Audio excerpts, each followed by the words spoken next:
ప్రతిరోజు కొంత సమయం కేటాయిస్తానని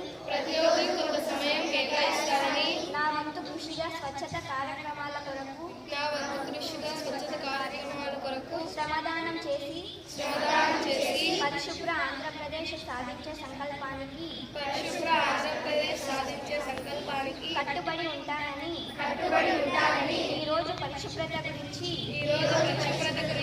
నేను వేసిన ఈ ముందడుగు ఆంధ్రప్రదేశ్ రాష్ట్రాన్ని శుభ్రపరచడంలో సహాయం చేస్తుందని నమ్ముతూ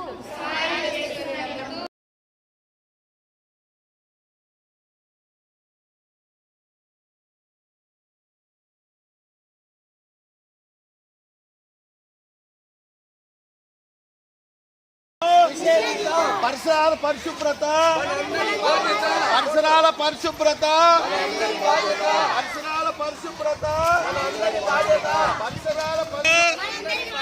పరిసరాల పరిశుభ్రత ప్లాస్టిక్ ను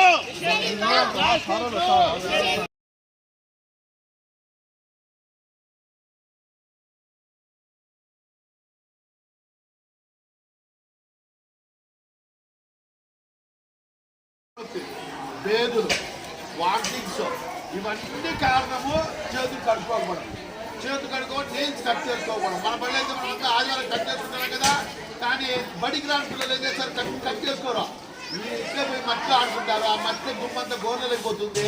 ఆ తర్వాత అట్లా తింటారు. కాబట్టి అది బ్యాడ్ హ్యాబిట్.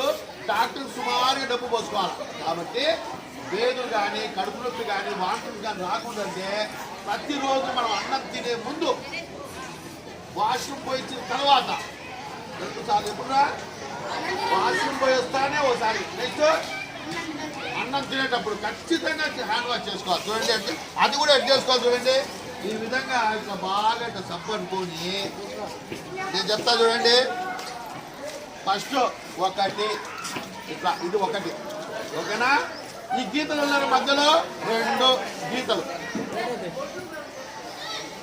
తర్వాత 7 సందులు ఉన్నారా, 2, 3 అయిపోయింది. ఇప్పుడు 4 7 సందులు అనుకోవాలి.